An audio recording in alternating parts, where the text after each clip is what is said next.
Voilà, ça fait quelques semaines que nous enseignons sur les manifestations spirituelles, ou alors, comme on entend parler, sur les dons de l'Esprit. Le Saint-Esprit désire se manifester parmi nous. Le Saint-Esprit désire se manifester. Souvent, nous demandons la présence de Dieu dans nos églises, nous demandons la présence de Dieu dans nos vies.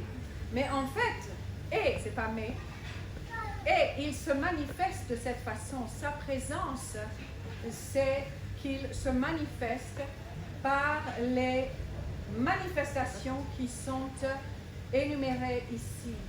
Ce sont des manifestations du Saint-Esprit. C'est une liste d'actions du Saint-Esprit. Amen. Alors, ici c'est écrit que comment est-ce qu'il se manifeste? Bien, il se manifeste au travers de son Église. Qui est son Église? Ce sont les gens qui sont nés de nouveau, remplis du Saint-Esprit. C'est son Église, ceux qui sont nés de nouveau. Alors, le Saint-Esprit va se manifester au travers du corps de Christ qui est sur la terre. Il va se manifester au travers du corps de Christ. Amen. Donc, nous avons besoin de comprendre les différentes manifestations comme il agit. Et c'est ainsi que ça a été énuméré ici. Il a dit en fait qu'à l'un, il y a diversité de manifestations. C'est écrit don, mais ce n'est pas un bon terme parce qu'autrement les gens pensent que ça leur appartient. Ça appartient au corps entier. Jésus avait toutes les manifestations, mais nous avons différentes manifestations qui œuvrent dans nos vies selon l'Esprit de Dieu. Amen. Nous avons différentes manifestations. Et c'est bien écrit ici, il y a diversité de ministères, mais le même Seigneur. Diversité d'opérations, mais le même Dieu qui opère tout en tous. Or, à chacun, la manifestation du Saint-Esprit est donnée pour l'utilité commune. Donc, c'est pour le corps entier. C'est pour que le plan de Dieu avance dans nos vies. Alors ici, c'est écrit, verset 8, en effet, à l'un est donné par l'Esprit une parole de sagesse, à un autre, donc ce n'est pas toujours le même, une parole de connaissance, à un autre, alors selon le même Esprit, à un autre la foi, par le même Esprit, à un autre le don des guérisons, par le même Esprit. Donc c'est le même Esprit qui agit, mais il agit comme il veut à l'un et puis à un autre. Pourquoi c'est à un autre et à un autre? Parce qu'il y a plusieurs membres dans le corps de Christ et il va se manifester différemment à différents membres du corps de Christ afin que nous ayons une unité, que nous soyons complets en lui. Jésus avait toutes les manifestations du Saint-Esprit. Jésus avait, mais il n'agissait pas de lui-même. Jésus agissait ce qu'il voyait le Père faire, il le faisait. Il disait ce qu'il avait entendu le Père dire, il le disait. Il avait toutes les manifestations du Saint-Esprit. Donc sans mesure, sans toutes les mesures, oui, tout. Et, mais nous avons une mesure ici, une mesure là. Et nous, ensemble, nous formons le corps de Christ. D'accord?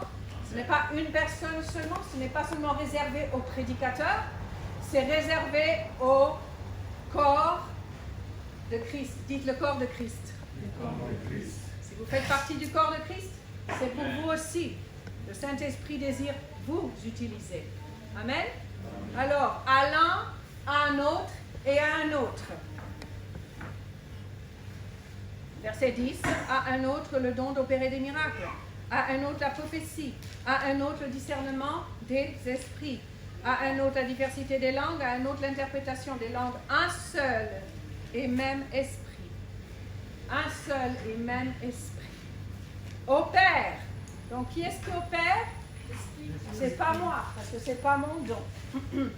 Ça ne m'appartient pas. C'est le Saint-Esprit qui opère comme il le désire. Amen. Dans différentes parties du corps. Les distribuant à chacun en particulier comme il veut. C'est pas comme moi je veux.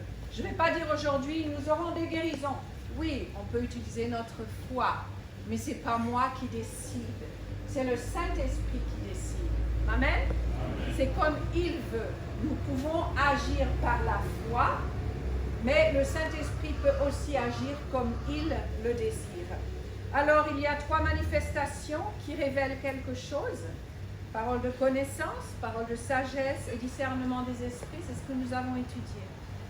Il y a 3 manifestations qui font quelque chose, la foi spéciale, opérer des miracles et les manifestations des guérisons. Il y a 3 qui disent quelque chose, prophétie, langue et interprétation des langues. Et aujourd'hui, nous allons avec la foi spéciale. On va essayer de faire les 3. Je ne vais pas prendre trop de temps pour les étudier. C'est pour ça que nous avons les études des écoles bibliques. Donc, la foi spéciale. Alors d'abord, nous allons voir qu'il y a 3 sortes de foi. Premièrement, il y a la foi du salut. Il y a la foi que nous recevons une mesure de foi quand nous sommes sauvés. Il y a la foi qui augmente dans la parole. Le plus que nous avons la parole, le plus que notre foi augmente. Et la foi spéciale qui est la manifestation du Saint-Esprit. Donc, quand tu es sauvé, Ephésiens 2:8 me dit, en effet, c'est par la grâce que vous êtes sauvés, par le moyen de la foi. C'est-à-dire que nous avons besoin de prêcher l'Évangile afin que les gens soient sauvés. Parce qu'ils ont entendu, ils ont la foi pour agir selon ce qu'ils ont entendu. D'accord? C'est par grâce, mais c'est au moyen de la foi. C'est par grâce, non par les œuvres. Mais c'est par grâce.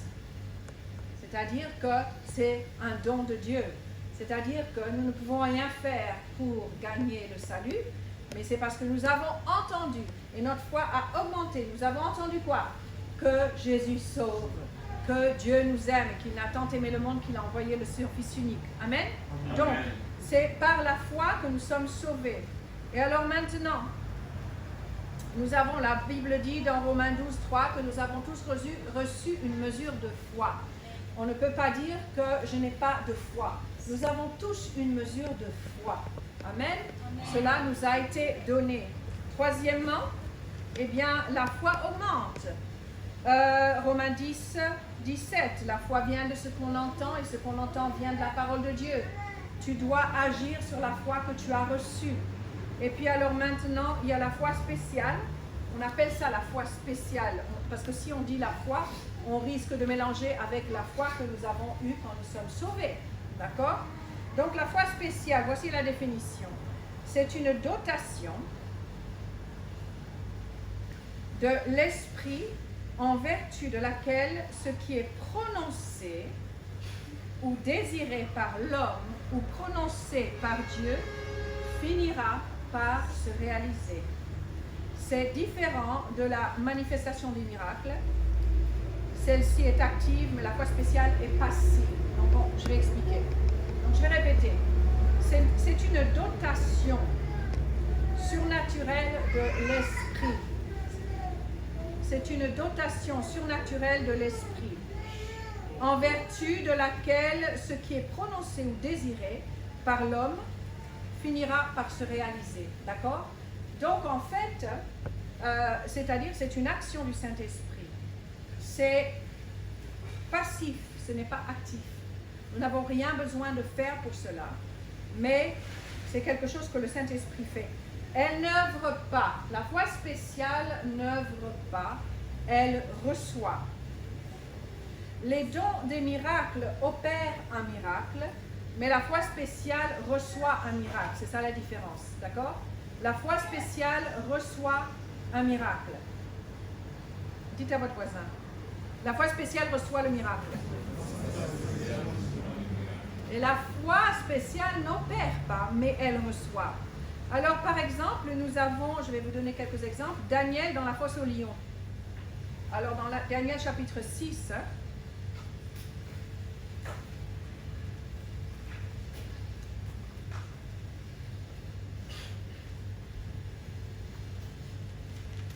alors nous n'allons pas tout lire, mais chapitre 6,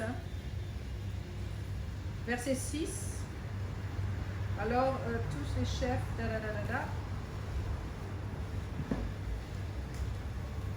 Voilà, ça parle qu'il a dû aller dans la fosse aux lions. Et verset 19, donc c'est tout le chapitre 6, là vous allez lire de vous-même. Et puis alors, il le mit, le verset 16, alors le roi donna l'ordre qu'on amena Daniel et qu'on le jeta dans la fosse aux lions. Le roi prit la parole et dit à Daniel, puisse ton Dieu que tu sers avec persévérance te délivre.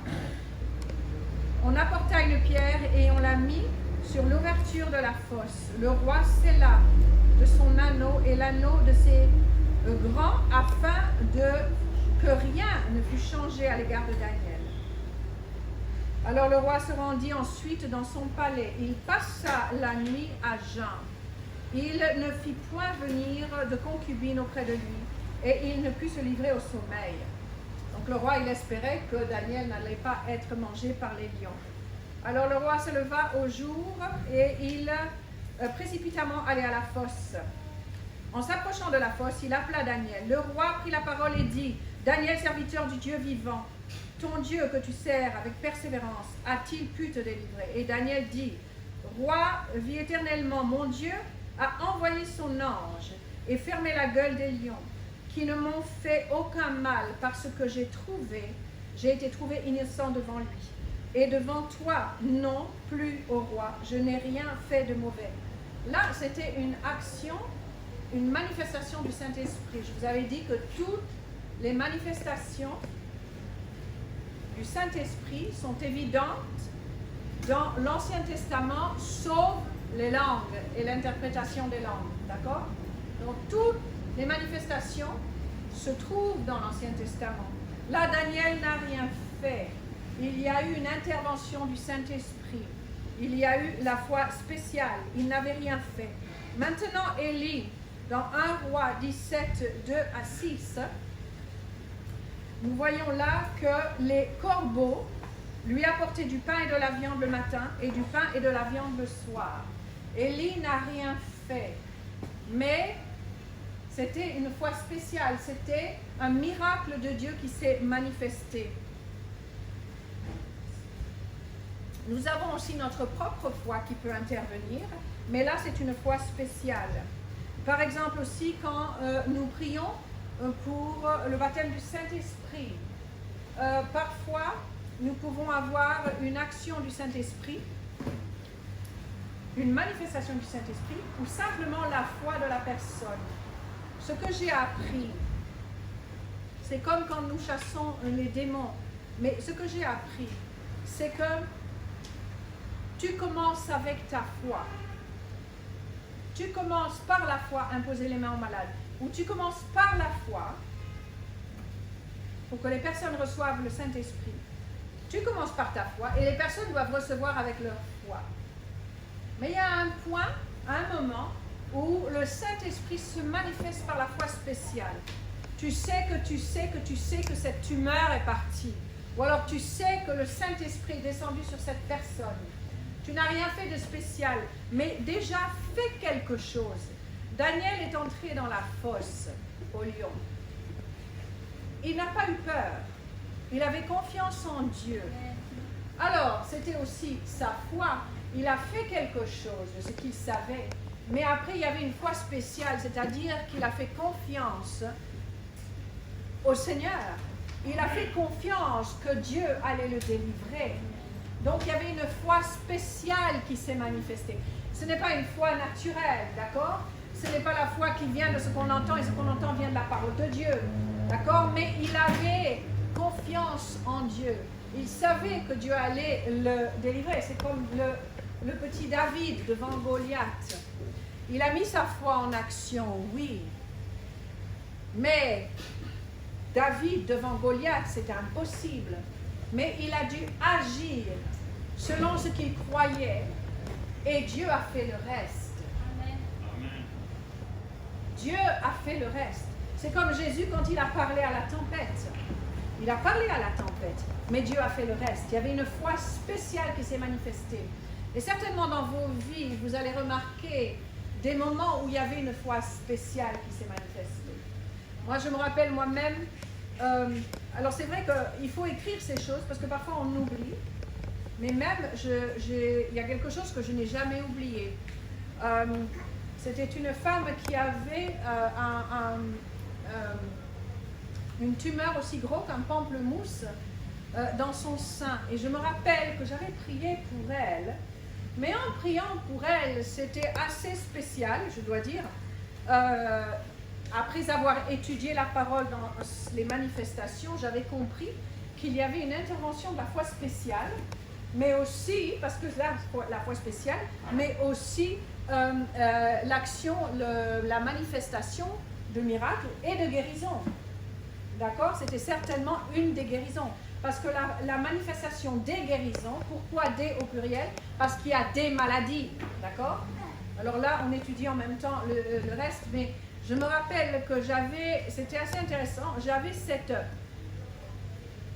c'est difficile à expliquer parce que c'est spirituel, mais c'était comme un surge, comment on dit ça en français, un élan intérieur pour dire à cette tumeur de partir. Et puis ça avait l'air tellement ridicule, mais c'était un élan dans le naturel, tu ne peux pas le faire, tu ne peux pas inventer. Et tu n'essayes pas d'imiter. Mais alors c'était un élan surnaturel pour dire à cette tumeur de partir. Et alors le lendemain, elle devait se faire opérer. Et avant l'opération, elle a demandé qu'il fasse une échographie. Et alors ils ont fait l'échographie. Il n'y avait plus rien. C'était parti. Donc c'était en même temps la foi spéciale. Et alors vous savez, nous imposerons les mains aux malades et les malades seront guéris parce que c'est Jésus qui fait le reste. Mais parfois, il y a une foi spéciale qui intervient, et puis il y a aussi une manifestation de miracle et une manifestation de guérison. Une foi spéciale, c'est passif, on ne fait rien, c'est vrai. Il n'y a pas quelque chose que nous avons fait. C'est pas que je comprends tout, mais parfois ça se superpose, d'accord? Mais l'opération du miracle, c'est une opération. Par exemple, quelqu'un qui est utilisé comme Smith Wigglesworth, qui est utilisé pour ressusciter les morts. Il a eu 18 personnes ressuscitées d'entre les morts dans son ministère. Pas moi. Et on n'aura pas tous cela, d'accord? C'était une manifestation du Saint-Esprit. Certainement la foi spéciale, manifestation du miracle, mais aussi des guérisons. Parce que si la personne est morte d'une maladie, son corps a besoin d'être guéri de cette maladie. Donc il y a aussi une intervention de manifestation des guérisons. Amen. Parce que la personne, pour être ressuscitée, elle sera ressuscitée, mais il faut qu'elle soit guérie de cette maladie aussi. Donc, vous voyez comme cela se superpose. C'est pas que je comprends tout, d'accord? Mais le plus que vous allez de l'avant avec le ministère, le plus que vous passez aussi du temps à prier et à prier en langue, vous allez marcher de plus en plus dans le surnaturel, d'accord? Et le Saint-Esprit va vous expliquer ces choses. Amen. Il y a des moments où il y a plus de manifestations du Saint-Esprit que d'autres. Pourquoi? Je ne sais pas. Mais je sais que c'est aussi notre consécration au Seigneur, notre consécration de passer du temps dans la parole, notre consécration de passer du temps dans la prière en langue. La prière en langue est la porte au surnaturel, d'accord? La prière en langue est la porte au surnaturel. Amen. Et nous devons apprendre à marcher avec le Saint-Esprit. Mais il y a une mesure de foi de notre part. Il y a une action de notre part. C'est que nous faisons confiance en Dieu. Par exemple, nous allons dire, maintenant nous allons prier pour les malades. C'est quelque chose quand tu vas prier pour les malades. C'est Dieu qui doit intervenir parce que toi, tu ne peux rien faire. Ce n'est pas toi qui guéris, mais c'est la manifestation du Saint-Esprit. En même temps, c'est la manifestation, c'est ta foi qui se manifeste. Mais parce que tu as fait quelque chose, lui, il peut aller plus loin. Ce que toi, tu ne peux pas faire, il va faire. De toute façon, c'est lui qui guérit. Amen. Même pour chasser les démons. Pour chasser les démons. Nous avons vu avec Paul. C'était Paul, hein? Oui. Et cette fille qui avait cet esprit de vipère pendant un temps, tout à coup, il a dit dans le nom de Jésus, sors de cette fille. Pourquoi est-ce qu'il a supporté tout le moment? C'est parce qu'il n'avait pas l'action, une manifestation de discernement des esprits, d'accord? Ce n'est pas une manifestation de discernement, c'est une manifestation de discernement des esprits. Tu vas voir parfois des anges, Hein, il y en a qui voient des anges, ne levez pas la main. C'est pas qu'on cherche à voir les anges. Il y en a qui voient des démons. Je t'assure que si tu vois plus de démons que d'anges, il y a quelque chose qui ne va pas. D'accord? Il ne faut pas commencer à avoir plus de démons que d'anges. Mais la manifestation des discernements des esprits, c'est que tu vois dans le monde spirituel. D'accord? Tu discernes dans le spirituel. Et quand tu chasses un démon, eh bien, il y a aussi le discernement des esprits, mais il y a aussi la foi spéciale. Alors, manifestation d'opérer des miracles, comme nous voyons, à l'un et à un autre. Ici, au verset 10, à un autre, le don d'opérer des miracles. Donc, la manifestation d'opérer des miracles. Définition, un miracle est une intervention surnaturelle dans le cours normal de la nature, une suspension temporaire de l'ordre habituel par l'Esprit de Dieu.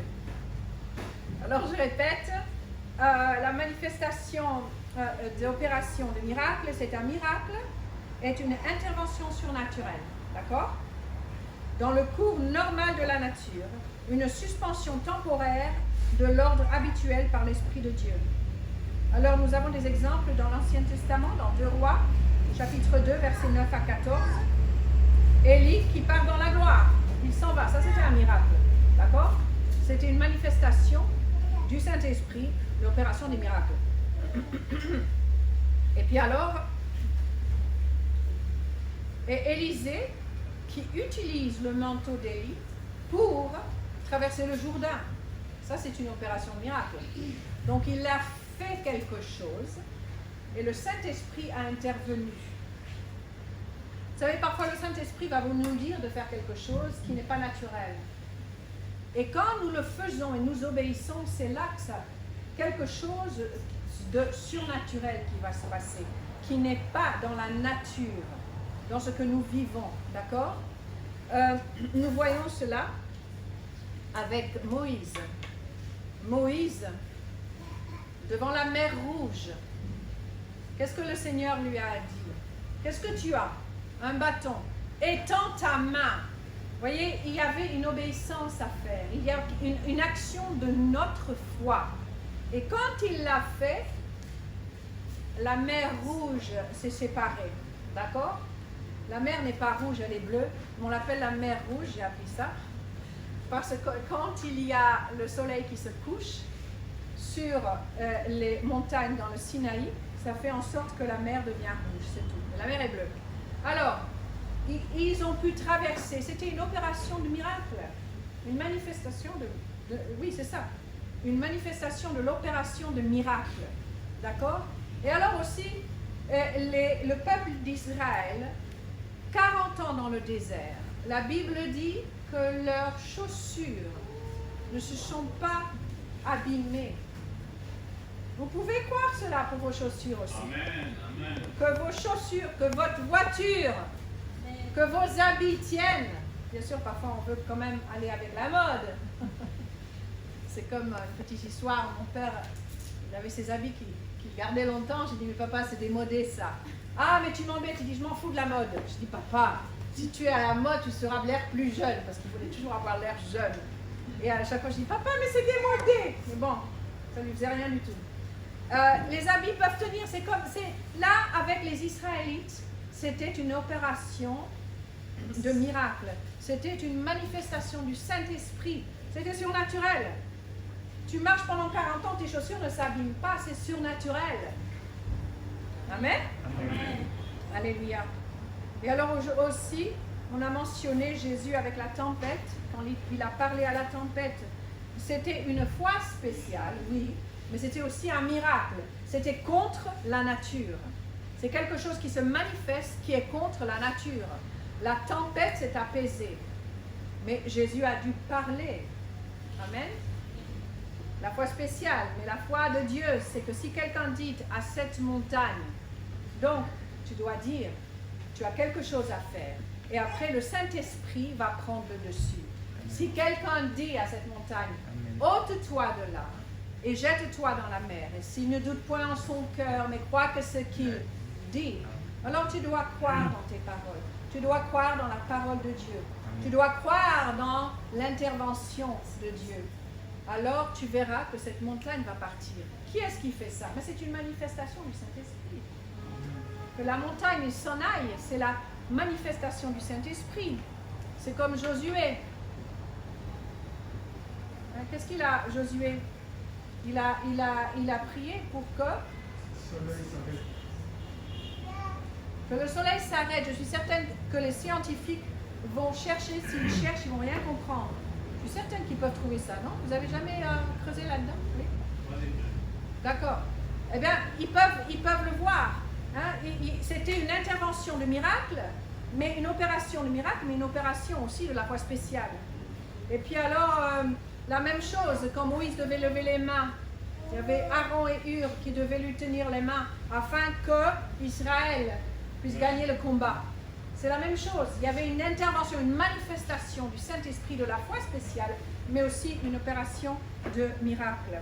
Alors, les manifestations des guérisons, les guérisons étaient dominants sous le ministère de Jésus. C'est surnaturel et non naturel. D'accord? Alors, nous avons ça ici. Je cherche. Au verset 9, à un autre à la fois, donc la foi spéciale, par le même esprit, à un autre, le don des guérisons. Pourquoi des guérisons? Parce qu'il y a des maladies.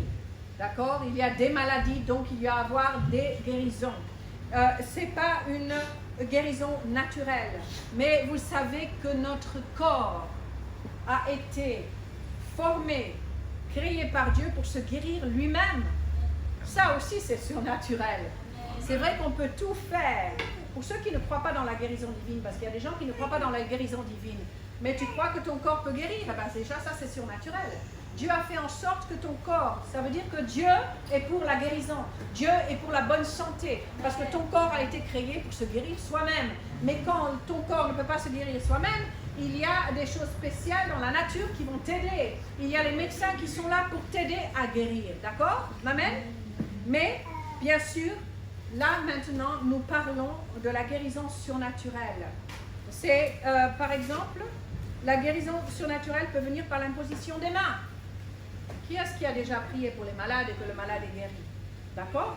Et puis alors l'onction d'huile, ça peut se passer par l'onction d'huile, ou simplement en parlant la parole, la guérison se manifeste. Alors, il y aura des personnes qui vont être utilisées davantage pour une guérison d'une certaine maladie que d'autres. Par exemple, ma mère, elle priait pour ceux qui n'avaient pas d'enfants. À chaque fois, pas seulement pour les femmes, parce qu'il y a aussi les hommes, hein, c'est pas seulement les femmes. La faute des femmes, parfois c'est la faute de l'homme, physiquement. D'accord? Eh bien alors, maman, elle avait souvent cela.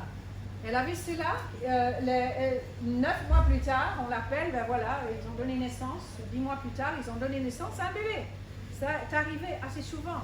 Donc ça veut dire que le Saint-Esprit l'utilisait pour cela, comme il le voulait. D'accord? Eh bien, peut-être vous allez remarquer, si vous priez pour une personne, pour ci ou pour ça, il y a peut-être votre foi qui est plus là pour cette chose, cette maladie de partir, que d'autres maladies. Il y en a, c'est le cancer. Quand il prie pour les gens, il y a plus de manifestations de guérison de cancer. Donc, pourquoi? Mais c'est comme le corps entier emmène la guérison au travers de Jésus. Amen?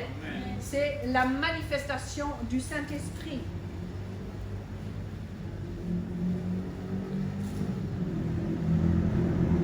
Donc Jésus avait toutes les manifestations des guérisons.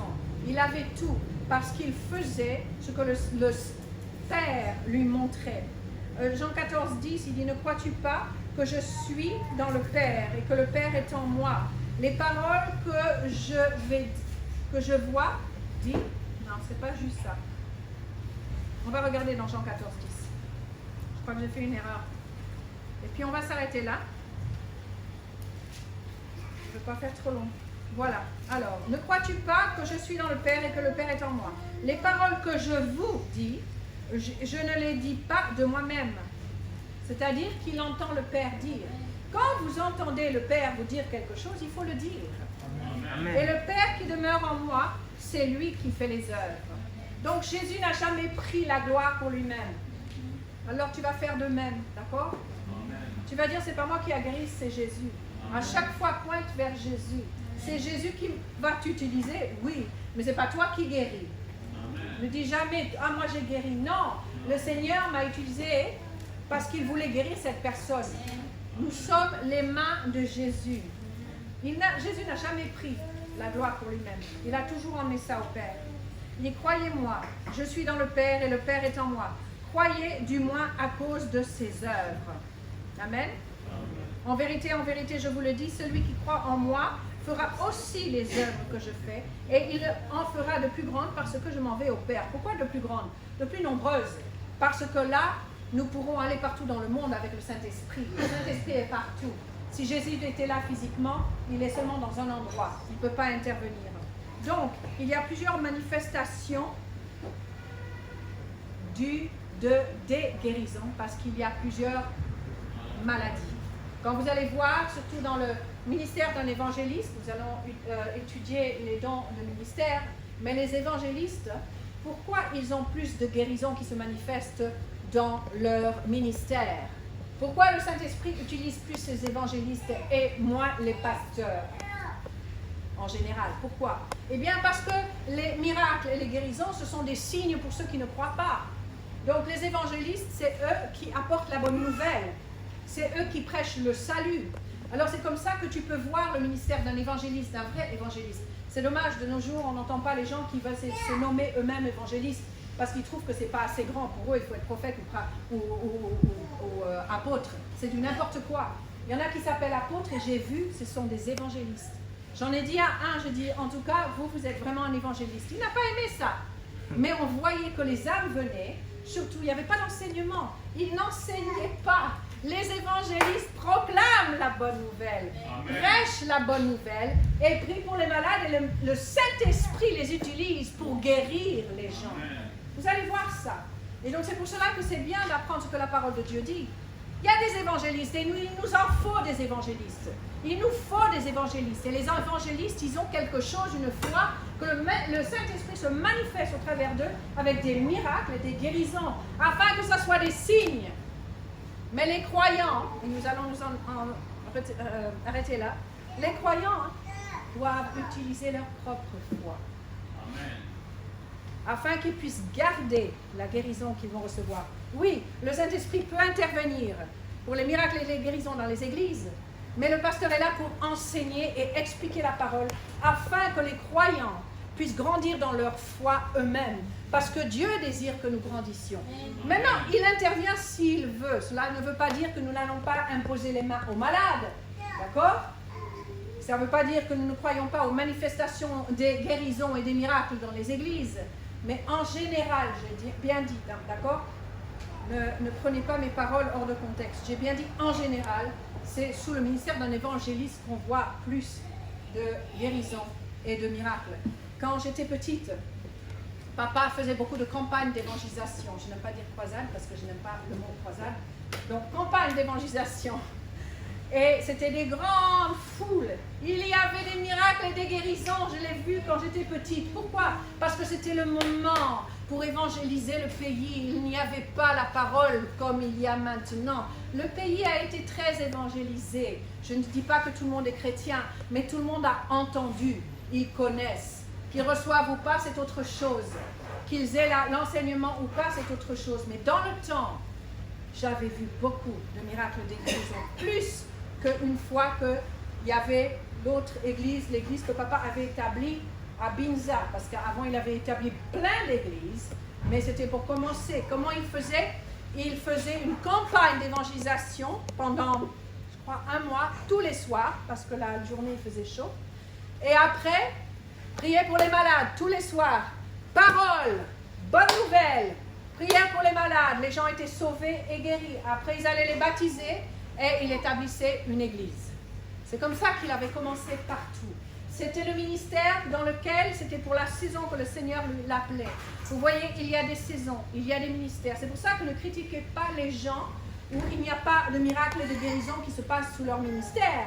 C'est parce que c'est peut-être moins le ministère d'un évangéliste que la personne a.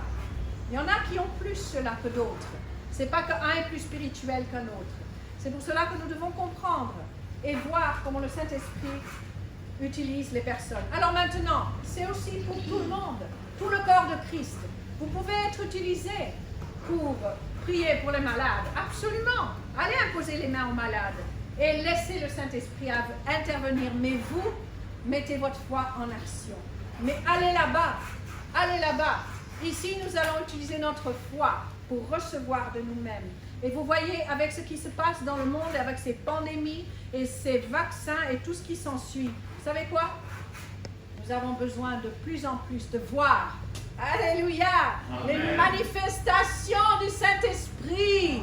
Gloire à Dieu. Si un jour on nous impose les vaccins, n'ayez pas peur, parce qu'aucun poison